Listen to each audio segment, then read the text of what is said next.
রাধে রাধে বন্ধুরা, সবাইকে স্বাগত জানাই। আজকে একটা নতুন রেসিপি করে দেখাবো।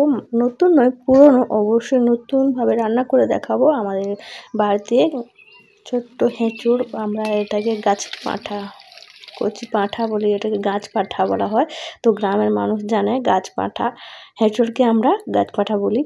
আর এই মানে হয়েছে অনেকগুলো, সেই গাছগুলোতে মানে সুন্দর। আর এটাই বাঁকা খুজাটা, তো এটা দেখে আমি পেড়ে নিলাম, পেড়ে সুন্দর করে দা দিয়ে কেটে দিলাম। কেটে একটা পনির বেশি দিয়ে এখানে ধুয়ে দিলাম। ধুয়ে দিলে আঠাটা বের হয়ে যাবে। দিয়ে পনিরকে দু ফাঁক করে দিলাম হেঁচুড়টাকে। আর এত আঠা, এতটাই আমি বাড়িতে না নিয়ে গিয়ে আগে পনির দিয়ে এসে বসে পড়লাম হেঁচুড়টা কাটতে। ইস, এত মানে কি এটাকে রক্ত বলা হবে আর কি, তার যে মানে আঠাটা এত বেরিয়েছিল একদম শুদ্ধে, তো তার জন্য বেশি আঠাটা বেরিয়ে গেছে। তারপরে আমি ওই গামলাতে জল টেপে পড়ছি, আর এখানে আমি কাঁঠালটাকে কাটছি।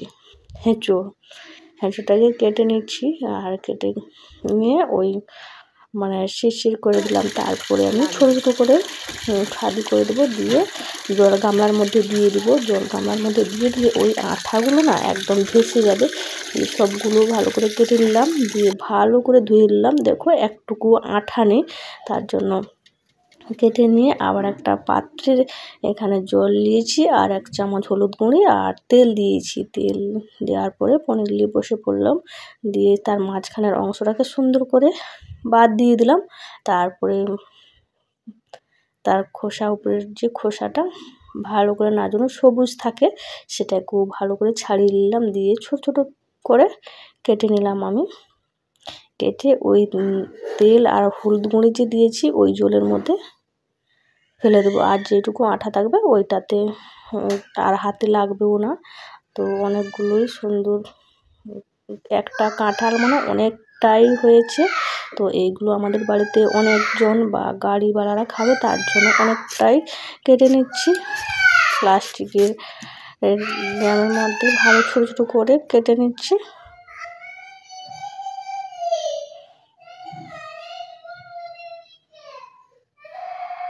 বাচ্চাটা এত মানে কি কিছু হলে আমাকে হাঁক মারে, আর আমি তার জেঠিমা হই, তো আমাকে বলে ববু ববু। তা আমার ছেলে যদি কিছু করে এবার আমার কাছে আরজি কর চলে আসবে।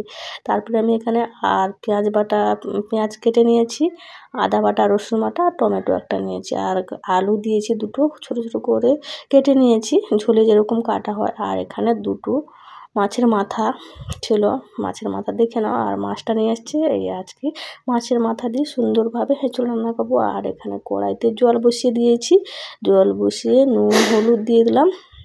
দিয়ে জলটা ফুটছে, এবার আলুগুলো প্রথমে দিয়ে দিলাম, তারপরে হেঁচড়গুলো জল থেকে ছেঁকে ছেঁকে দিয়ে দিলাম। দিয়ে খুন্তি দিয়ে লেড়ে দিলাম। দিয়ে মানে হালকা সিদ্ধ হয়ে গেছে, এবার নামিয়ে নিলাম।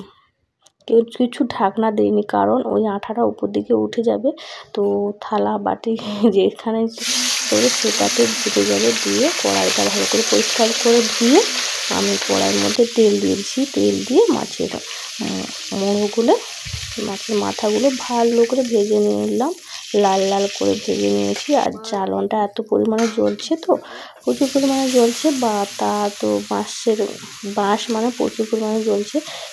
সেইটাতে আমি হালকা সিদ্ধ করে রাখা হেঁচড়গুলো দিয়ে দিলাম। হেঁচড়টাকে একটু ভালো করে ভেজে নিলাম। তো ভাজার পরে আর একটা পাত্রে ভেজে রাখা হেঁচড়গুলো নিয়ে নিলাম। আর এই কড়াতে আবার সরষের তেল দিয়ে দিলাম। সরষের তেল দিয়ে পেঁয়াজ কোচানোগুলো দিয়ে দিলাম। পেঁয়াজ কোচানোগুলো নেড়ে নিতে হবে। নেড়ে নেওয়ার পরে একটু পরে আমি একটু মশলার মাপে নুন দিয়ে দিলাম। নুন দিয়ে তারপরে পেঁয়াজটা ভাজা হয়ে গেছে, এবার রসুন বাটাটা দিয়ে দিলাম। রসুন বাটাটাকে ভেজে নিলাম। তারপরে আদা বাটাটা দিয়ে দিলাম। আদা বাটাটা একটু নেড়ে নেওয়ার পরে আমি এখানে লঙ্কার গুঁড়ি দিয়ে দিলাম 2 চামচ, আর হলুদ গুঁড়ি 1 চামচ দিয়ে দিলাম।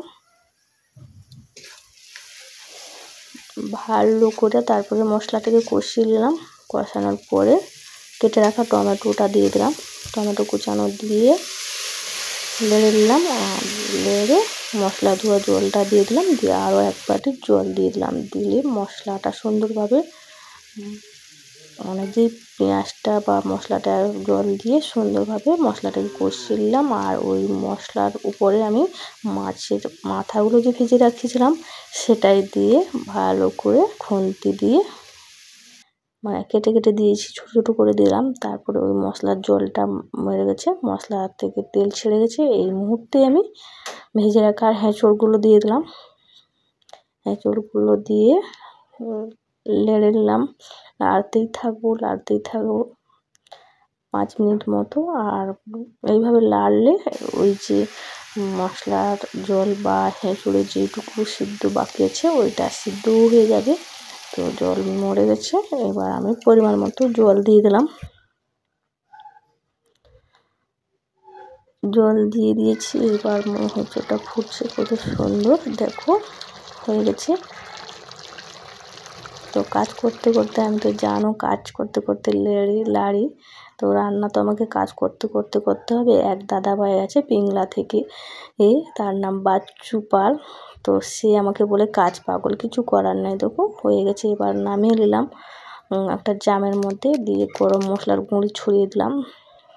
তোমাদের এই রান্নাটা কেমন লাগছে বা কেমন লাগলো অবশ্যই কমেন্ট করে জানাবে কে কোথা থেকে দেখছো। আর বেশি করে শেয়ার করো, লাইক দিয়ে কমেন্ট করো।